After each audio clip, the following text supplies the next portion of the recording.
Hello, mystical light beings, and welcome to Lena Mystic, where we embrace our spiritual awakenings by identifying our personal power and authentic selves. I am here to help you to decode spiritual signs and synchronicities so that you can get on your authentic path of purpose. Today's video is about the crow, the spiritual meaning of the crow, why you see the crow, and what its symbolism is. And if you want to know about that, then continue watching this video. Also, make sure you like, share, subscribe, and comment down below, okay? And also click that bell that's below so that you can be the first to know about any upcoming uploads. So a lot of people have this thing they associate with crows, you know, this evilness and maliciousness and all of this stuff, but crows are actually a great sign. If you're seeing crows on your spiritual awakening journey, they are a great sign. Let's get into some of the facts though. Some of you may be a little bit confused on whether you're seeing a raven or a crow.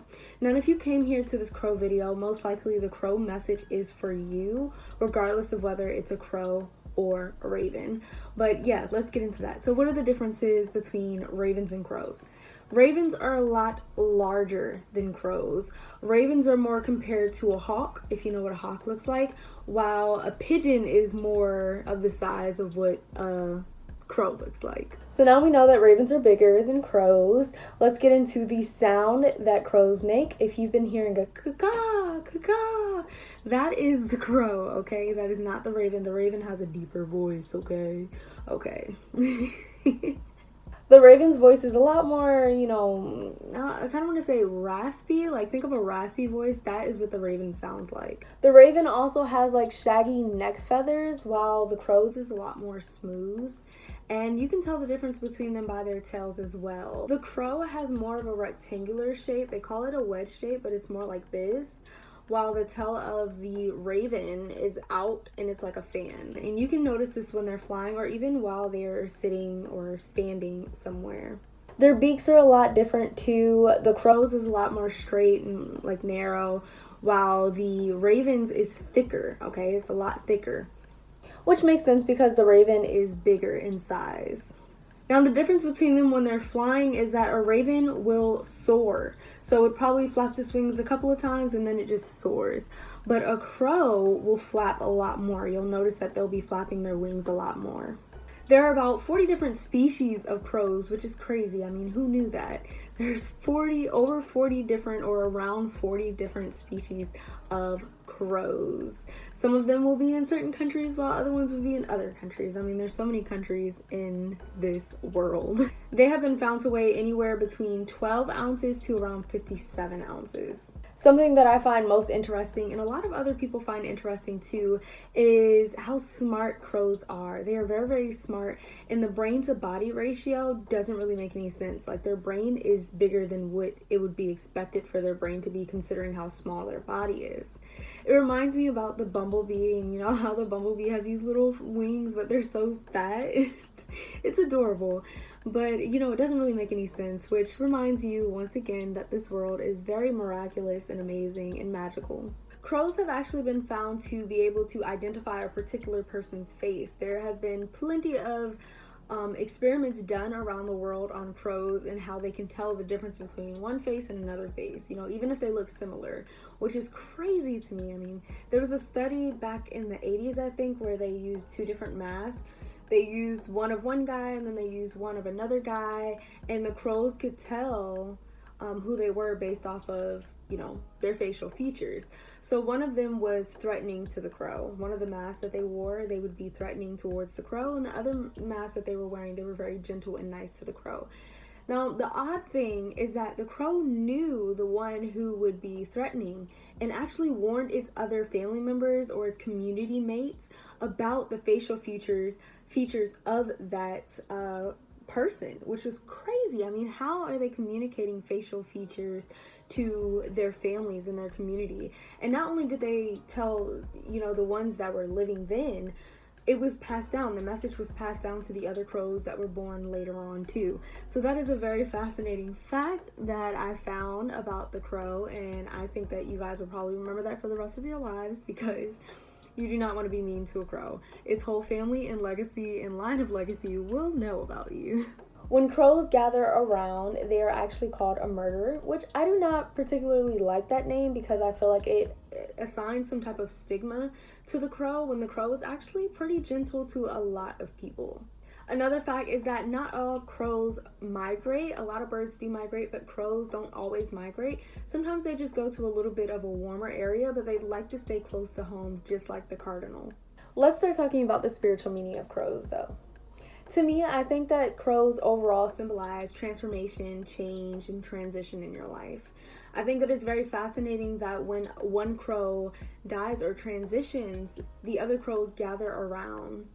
And it's almost like a mourning, like they're mourning that crow. They're giving a ceremony to that crow.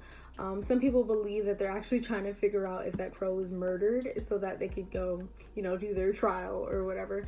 I'm not exactly sure what they're doing, but it does remind me a lot of how when we transition, all these spiritual numbers start to show up in our life. Like our life is changing. We see 222, like keep faith on this journey. Yeah, you don't have enough money to pay your bills right now, but we promise you it's on the way, it's coming.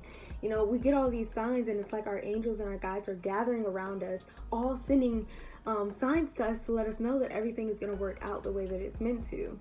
I think that the crows gathering around that one crow that's transitioning is definitely a symbol of us being that transition crow, and our guides and angels being around us, helping us to transition into the next phase of our life. We definitely all go through phases in our life where we're transitioning and changing into a better person, or sometimes even a worse person, but whatever it is, our guides are always there trying to keep us on track.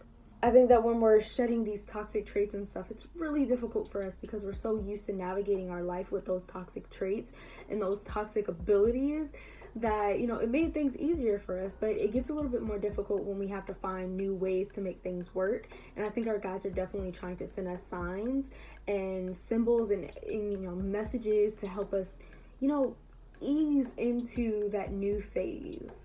Our guides are definitely there for every single one of those moments of transition into darkness, transition into light, whatever it is that we're transitioning into.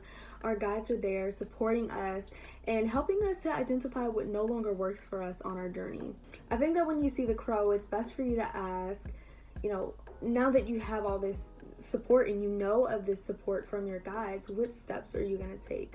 What steps are you going to take now that you know you have the full support of your guides and your angels and those of light? Another thing I find pretty interesting about the crows and spiritually about the crows is that they are, despite what anybody thinks of them, they do their own thing. They don't really hold on to reputation. They probably know that they have a reputation against them, but it doesn't really keep them from being the gentle-hearted person that they are. I think that that is a symbol of us as well.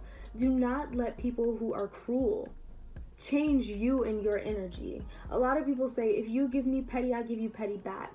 But if that's not of you, then why are you allowing yourself to vibrate at a lower frequency? Be yourself at all times. Be your authentic self. And I definitely think that crows are a symbol of identification and authenticity, okay? And that is who you are. Be who you are, no matter who you're around. Be the loving, kind-hearted person that you are. There are plenty of stereotypes against the crows. I mean, how aggressive they could be. People don't always tell the whole story. Like, they may say, oh, this crow tried to kill me and my dog, but hey, 5 minutes ago, your dog was just trying to eat those crows, okay? But, the crow, despite any reputations it has against them, it gets to choose who it is each and every day. And that is the same for you. You get to choose who you are each and every day, despite what people may believe about you. You choose. Despite what you may believe about yourself, you have the opportunity every day to be the best version of yourself. The truth is, people will always have something that they think about you, but it's very rare that what they believe or think about you actually describes you. So if those things are negative, do not let that thing, hold you back or chain you up. You get to choose. I cannot stress that enough. You have the personal power to choose who you are each and every day, despite what you may have done in the past, despite what you're holding on to what you did in the past, and despite what people did to you or said about you. You are that voice that gets to be your best advocate. You're the person who gets to stand up for yourself and figure out who you want to be and identify who you want to be. It's your choice.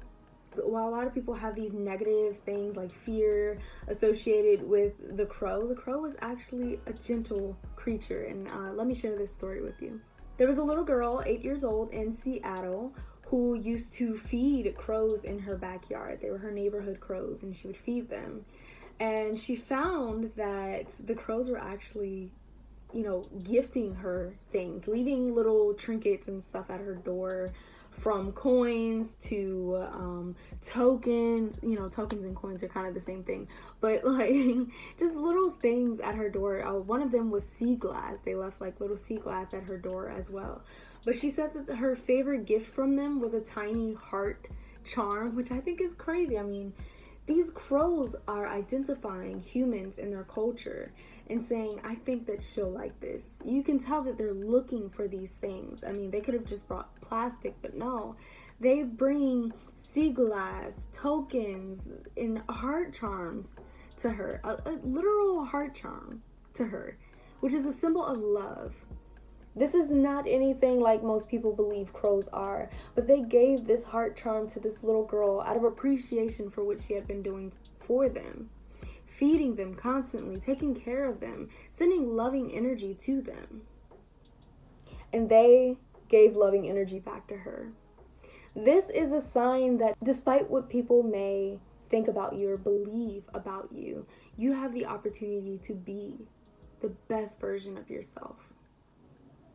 A loving version of yourself, a kind version of yourself. This little 8-year-old in Seattle believed that the crows were showing how much they loved her and appreciated her. And that literally makes my heart chakra beam with joy, because that's a beautiful relationship. It's a beautiful relationship. And the ironic thing is, a lot of the people who have these scary stories about crows or share how aggressive they might be have never really experienced a relationship with a crow like this little girl did. She actually built a relationship with them. And she has a great story to tell. Keep pushing on, knowing that you are not limited to be who they believe you are. The crow definitely decides who she or he will be. Not the stories, not the rumors, not the stereotypes, none of that. The crow decides, and you are that crow. I also believe that crows symbolize confidence. I mean, the way they carry themselves, how bold they are. I mean, even their color is bold. The black is so bold. It's just they're so noticeable. Even their caca is noticeable. Everything about them is very confident. And I think that is a symbol of what you can be and what you should be in your life. I believe that when you see a crow, it is asking you, begging you to be the confident version of yourself, to be very bold in who you are. And if you don't know who that is, it's time for you to dig a little deeper and find out who you are as an individual. The crow wants you to be bold when you're manifesting. Be bold when, you aren't even sure what you want in life, but being bold enough to ask God and pray and meditate and saying, I can take this power in my own hands and I can control my destiny. That is what the crow is asking you to do. The crow is also asking you to write down goals. Figure out what you want to achieve in your life so that you can achieve it. You don't want to be confused not knowing who you are. You want to achieve those goals. So make sure that you're identifying what those goals are so that you can find true fulfillment. Start that vision board. Start writing down things. Start writing down ideas that you have. Finish that book you want to write. Go to school if you've been, procrastinating. Finish that assignment. Whatever it is, do it. Nothing can stop you. Be as confident as the crow. You will start to radiate confidence the more you begin to identify these goals, and you'll see that one by one they're being checked off, and it will make you feel amazing. Absolutely amazing. And make sure that you're documenting what you're doing each day as well, so that you can feel more empowered and actually see that you are completing things even though you can't see it, But when you read back in that journal and you say, oh wow, back then, I was actually doing a lot worse, and I kept romanticizing the past, but now I see the truth. The truth is I was not doing that great, but I am now. So give yourself more credit as well. That will help with your confidence. You have to walk in confidence knowing that your dream life is your reality. Now I'm going to get into a little bit of the mythology and the history of crows. I'll start with Irish mythology. In Irish culture, the crow was seen as a manifestation of the great queen named Morrigan. There was a few names for this great queen. Barba, Macha, Namen, and a few other names as well. This was a deity that symbolized sovereignty in battle. It was believed that with her cry, she would fly above battles, bringing courage and encouragement to those that were fighting. On the other side, it would bring fear to the enemy. So basically what she would do is fly as a crow above the battle, and on the side that she was on represented those that were victors. In Japanese culture, the crow symbolizes rebirth and rejuvenation and renewal. They believe that the crows were guidance sent from the heavens. Native American culture believed that crows were very intelligent. They believed that crows were good luck, cleansers of the land and the mind. In folklore, you'll also notice that they made their most prominent feature their intelligence. So it really speaks to what they believed about them. They believed that they were very wise and intelligent. Unlike many cultures, Native Americans actually believed that crows were a sign of good fortune, which is amazing because you don't hear that very often. A lot of people associate fear and negativity with the crow, but Native Americans believed that they were signs of good fortune. I mean, they thought so much of them that they have many crow tribes in their culture. In Vietnamese culture, they actually domesticated or semi-domesticated a lot of crows. A lot of people had crows as animals. There was one guy who actually had a crow as their pet, and they had, the guy had a wife and everything, and he left the crow there to watch over the home, be the man of the house, and apparently the wife was cheating, and the crow actually identified her as cheating, and the story gets a little dark, but the man basically killed the woman for cheating. That story got really, really dark, but I did think it was a little wild that the crow identified the woman as cheating. But like we talked about before, they can actually identify faces. I don't even really know how I'm gonna move forward with this conversation, considering I just told you a crow told its owner that its wife was cheating, and now she's dead. Killed by her own husband. That got really gruesome, right? I don't even know how to cut this video. Just cut. The crow is a very fascinating creature, very intelligent, very wise, and that is definitely a symbol of you and the confidence that you can obtain, the authenticity that you can become, all of that stuff. It is definitely a sign of transformation and transition in your life. So welcome in this transformation and change into your life with gratitude, knowing that your angels and your guides are right with you.